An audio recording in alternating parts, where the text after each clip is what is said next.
Assalamualaikum warahmatullahi wabarakatuh. Salam sejahtera untuk kita semua, teman-teman peserta e-learning guru bimbingan konseling Ed Skill Training at School yang berbahagia dimanapun berada. Hari kedua kita akan membahas keterampilan penstrukturan konseling. Kita akan belajar bersama bagaimana merancang konseling di sekolahan kita masing-masing agar konseling ini cantik dan akan berkelanjutan dengan baik. Teman-teman semuanya, merancang sesi konseling untuk peserta didik. Bagaimana agar konseling ini menjadi sesuatu hal yang menarik dan sedemikian laku di sekolahan. Karena seperti kita ketahui bahwa konseling individu di sekolahan itu terkadang siswa kurang antusias dengan berbagai faktor dan berbagai latar belakang. Salah satu penyebab konseling di sekolah tidak laku adalah pelaksanaannya kurang terprogram dengan apik. Beberapa layanan yang lain bisa terprogram dengan cukup serius. Layanan dasar, layanan peminatan mungkin semua sudah terfasilitasi. Sebenarnya konseling individu tidak perlu diprogramkan sedemikian rupa karena itu memang jantungnya bimbingan konseling dan pekerjaan rutin tidak perlu terjadwal karena itu masuk di layanan responsif. Layanan responsif berarti UGD-nya bimbingan konseling tidak perlu terjadwal, namun begitu datanglah pasien atau dalam kita konseling, maka konseling individu itu akan langsung kita berikan. Namun demikian, kita perlu merancang, menstruktur bagaimana konseling individu di sekolahan itu lebih apik karena sasaran kita adalah anak didik. Nah, Bapak Ibu, saya menawarkan beberapa hal yang mungkin ini bisa menjadi salah satu alternatif agar konseling individu ini nampak sesuatu yang wow di mata peserta didik, gitu Bapak Ibu. Nah, yang pertama mungkin Bapak Ibu, kita susun jadwal. Jadwal ini meskipun tidak ada panduan atau referensi yang menjadi dasar pemikiran ini, namun ini akan menjadi rancang bangun kinerja kita tentang pelaksanaan konseling. Ini saya misalkan, Bapak Ibu bisa menyusun seperti ini Bapak Ibu. Misalkan jam ke-1 sampai jam ke-4 kalau kita di dalam keadaan jam normal, tidak dalam keadaan PJJ gini ya Bapak Ibu ya. Jam 1 sampai jam ke-4 itu kita mengerjakan administrasi dan layanan dasar. Kita bisa bimbingan klasikal, kita bisa bimbingan kelompok, kita bisa melaksanakan layanan melalui media apapun. Ini pada jam pertama sampai jam ke-4 kan terus istirahat gitu. Beberapa sekolah dengan pola istirahat yang 2 kali seperti ini. Administrasi bimbingan konseling kita lakukan di pagi hari ini. Nah, itu Bapak Ibu.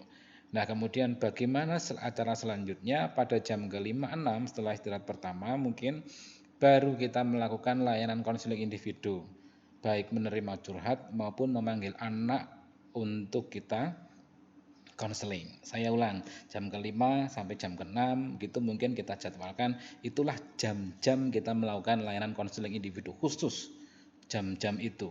Nah, Pak Dani bagaimana kalau saya punya jam masuk kelas atau jam BK di kelas pada jam 5 dan jam ke-6 itu bisa disesuaikan dengan teman-teman kurikulum bahwa jam 5 atau jam ke-6 itu adalah jam saya melakukan konseling individu atau memanggil.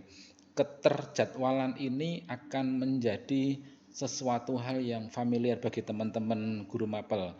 Jam ke-5, jam 6 itu akan ada guru BK yang sering panggil murid untuk dikonseling. Kalau jam pagi tidak kan gitu, itu bisa menjadi warna yang keren bagi bimbingan konseling. Ada sesuatu hal yang terjadwal, terpola dengan apik sehingga guru-guru mapel pun juga bisa melihat itu guru BK kalau jam segini manggil nih, jadi nggak sembarangan gitu. Kemudian nanti jam ke-7 atau sampai jam 8 itu Bapak Ibu bisa melakukan hal-hal yang lain, home visit atau layanan konsultasi dengan guru-guru mapel atau dengan siapapun atau konferensi kasus dan lain sebagainya, itu bisa dilakukan dari jam 7 jam 9 8. Nah, Bapak Ibu ini adalah salah satu contoh saja. Contoh agar supaya layanan konseling itu menjadi sesuatu hal yang tidak tidak sekedar terlaksana ya tidaknya, tapi ada kejelasan kapan keterlaksanaannya, kapan guru BK menyediakan ruang waktu dan kesempatan khusus untuk anak konseling. Ini contoh saja. Bapak Ibu bisa menyesuaikan dengan kondisi psikoakademik di masing-masing sekolah Bapak Ibu. Nah, kemudian saya juga menawarkan seperti ini Bapak Ibu. Curhat melalui media itu terprogram dengan baik. Satu contoh, kita memakai kotak BK. Kotak bimbingan konseling ini kita pakai. Setiap anak boleh menuliskan masalahnya, kemudian ditulis tanpa menulis nama juga boleh, itu masukkan ke kotaknya. Kemudian kita akan membuka permasalahan anak itu, kemudian kita balas di mading BK. Alangkah kerennya kalau kita membuat sebuah sosialisasi pada anak-anak. Ini saya buat ilustrasi ya dengan kata-kata gaul saja biar anak-anak penasaran. Wih, guru BK-nya juga milenial nih, kekinian nih. Buat kamu yang pengen curhat tapi malu, yuk tulis masalahmu, masukin kotak BK. Minggu keempat pasti dapat balasan. Jadi sesuatu hal yang bahwa curhat melalui media kotak BK ini terjadwal dengan baik kapan guru BK memberikan jawabannya. Nah, hal ini berlaku juga untuk konseling via virtual. Anak-anak bisa curhat pada Bapak atau Ibu terjadwal setiap jam sekian. Kalau malam jangan gitu misalkan. Ini harus kita programkan sedemikian rupa sehingga konseling itu terstruktur dengan baik. Jadwalnya jelas, kemudian bagaimana kesempatan yang diberikan juga jelas, sehingga Bapak Ibu juga menyiapkan tenaga di jam-jam itu untuk menerima curhat. Nah, ini sebagai contoh solusi agar supaya ketika di sekolahan itu ada kesan bahwa konseling itu hal yang penting, sehingga sampai diberikan space waktu khusus untuk melakukan layanan konseling. Bapak Ibu, ini materi yang pertama untuk hari ini, bagaimana menstruktur konseling individu dengan baik di sekolahan agar supaya menarik bagi anak-anak dan antusias melakukan konseling. Terima kasih, saya akhiri dulu. Assalamualaikum warahmatullahi wabarakatuh.